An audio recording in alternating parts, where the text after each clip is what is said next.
Welcome back to Michael Brue Unplugged. Today's guest, we got Boettge back. Boettge's here with us today. He's going to share a little bit about why he chose Keller. And I think we're both going to share a little bit. We're going to move off of sales for a little bit and just kind of casually let you guys hear why we chose Keller Williams, and maybe most importantly, why we're still with Keller Williams and what some of the impact that the company has had. So what I'd like to do is just start off, maybe, Brett, by asking you a couple questions. Why did you choose Keller Williams? Yeah, I mean, that's a great question, and I think that, I think when I was first approached about Keller Williams Realty, I wasn't in a place yet where I was ready for it. It was one of those things where just like, yeah, that sounds interesting, I'm intrigued, but at the end of the day, it doesn't sound like the place for me. So I think that one of the twists in the story for me is that I actually said no to Keller Williams Realty the first time around. It wasn't until I took a second look that I actually truly understood what it was. And maybe that's me, maybe it's the person who presented it to me, but the reality is the second time around, that was it. I mean, it was a whole different experience for me when that was shared. So, I mean, I could be brutally honest with you and just say the reason I joined Keller Williams Realty was the money, the compensation model. It just made extraordinary sense. And then along the way, I think one piece that, with all the opportunities in the world that are presented to you, should you succeed at a high enough level, the more intriguing question is, why do you stay? So, it's a conversation of culture, which is extraordinarily hard to articulate. It's a conversation of education. I mean, there's so many factors here. But before we get into that, I'm curious about how you ended up at Keller Williams Realty. So in this process of me relocating down to Florida, we never really got the time to sit down and have you explain your story. So I'm curious today. Well, you know me, I was having the time of my life, having a ton of fun. I was at another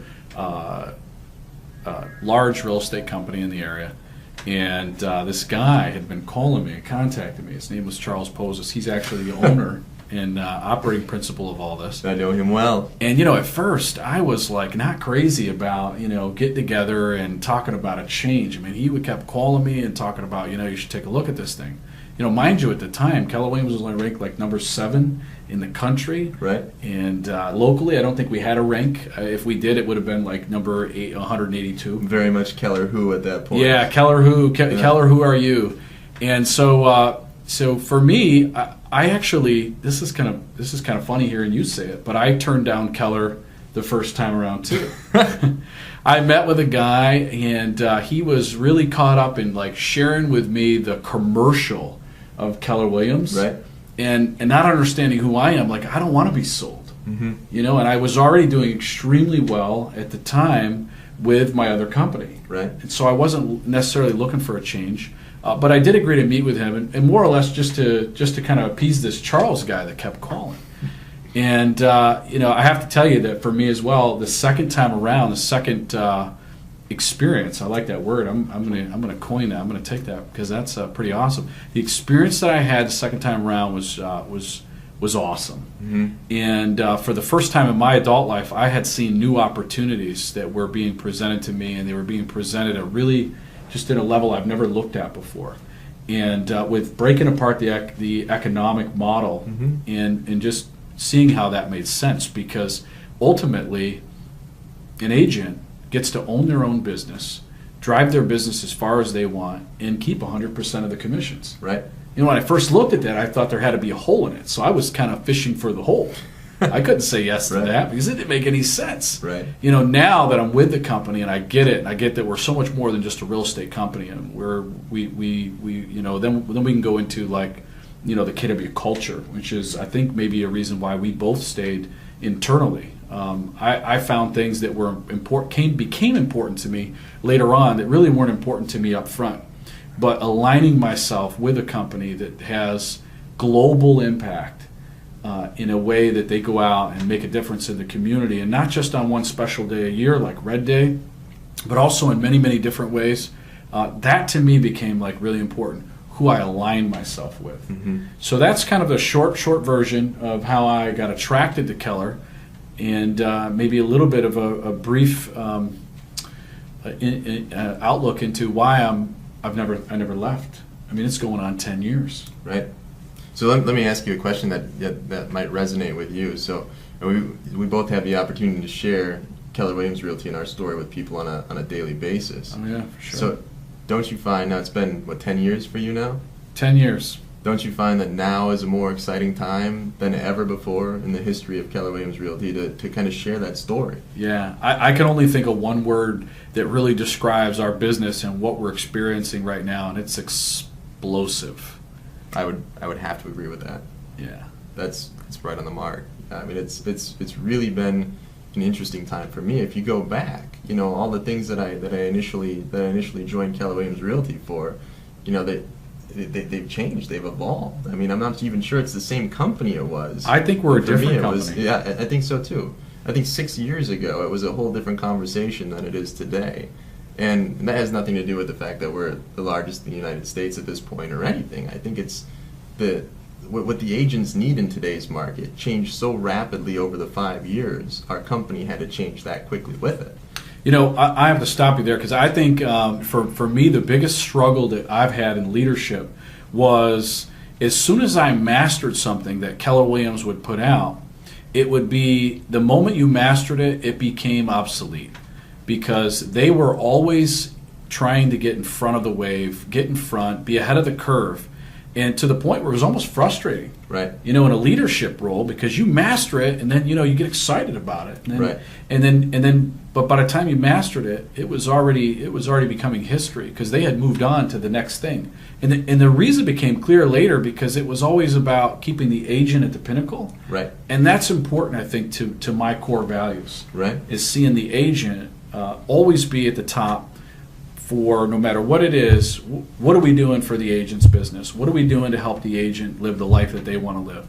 So understanding that that's where that was coming from made a lot of sense, and it made it, I guess, a little bit easier. Right, and you got I would imagine for both of us it was pretty similar. Without that change, we would have got bored and moved on. Yeah, I think I would have been bored. Yeah, you would have been bored. Yeah. You would have been bored to death. So Looking for new challenges. Exactly. So that every year was a new challenge with a solution right there that we could go ahead and deliver. And I think that really kept it exciting for me over all these years. I mean, we've got a law in our company, and it's be, do, have. And I think that this company does a phenomenal job at understanding who they need to be as an organization so that our associates can go ahead, so that they're there for our associates, and that they just show up exactly as who they need to be for us to go ahead and overcome any challenges that come in the marketplace. I think that it's always been kind of neat that we've been this company with a heart, this company with culture, and this company that cares. And I don't think that everybody gets to really experience that, if you will, because that's something that you really experience once you're on the inside. I mean, don't you feel like we kind of have an unfair advantage to the outside world because we've already experienced it? Absolutely. You can't articulate culture. Well, we've experienced. How many agents who have had catastrophic, life-threatening illnesses where Keller Williams International has stepped in and given grants that are equal to or greater to some salaries Right. on an annual basis. Right. It's unbelievable. It's pretty wild. I mean, I go back to Katrina because that just always tugged at my heartstrings, and mainly because of the animals and how involved I am in animal rescue. And I watched Keller Williams International donate $5.1 million to the families and the Keller Williams agents and their families and the affected victims in that area, in those areas in the Gulf states. $5.1 million. That was a massive contribution. Right. That's on a global scale. That is absolutely unbelievable how that was pulled off. And you can boil the culture down. For me, again, it's hard to articulate. But I walk into the office on a daily basis, and I just think, it's like, you know what? These people, these associates, my colleagues, I would be happy to see them at the Thanksgiving table with me. I mean, I'm excited to be in business with the people we're in business with today. And I feel a little spoiled as a team leader in the organization, having the opportunity to choose who we're in business with. And it's one of those things where I get energy back when I get into the office, and you can't explain that until you walk in. You can't. It's actually, I think, the word that you keep bringing up that I think is just so on the money today for this casual chat between us is experience. Mm-hmm. You have got to experience it. One of the things that I really like about our company that's always kept me kind of attracted to the model is that they always held business to the forefront. Mm-hmm. Like, that's at the pinnacle of our culture. Mm-hmm. Helping our agents create individual businesses so that they can live the best individual lives has always been the drive and focus of Keller Williams International. What are we doing next? How do we help the agents get there? From the point of they allow for the leverage, they're always helping us help our agents build teams and go into that expansion of leverage. You know, once you've done so much on your own, you can't do much more without leveraging tools, resources, and people. Right. You know, people are kind of freaked out by our numbers. I mean, we're one of the only companies, if maybe not the only company, that sees a consistent increase in our individual agents' business of 30 to 40% on an annual basis.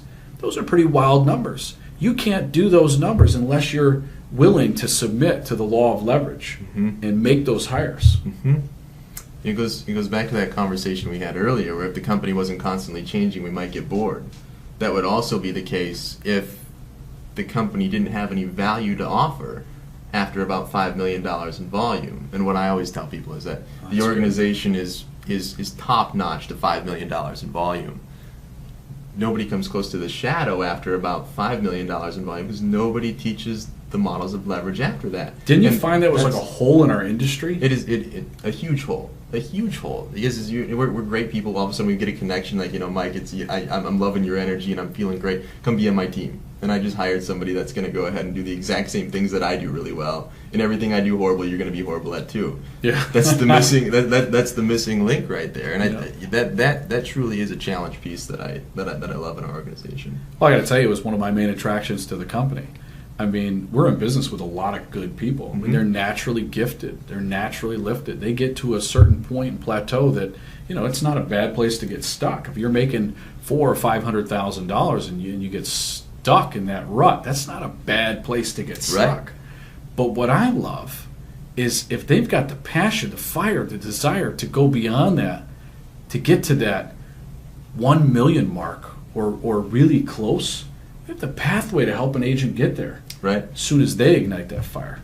Well, we could probably talk about this for days, let alone hours to come. I could. I mean, I literally could. Let me just say thank you so much, Brett Boettge, Keller Williams of the Palm Beaches, broker of record, for taking time out of your busy day to join us. If you guys want to reach Brett, you can always reach him at 561-656-2929.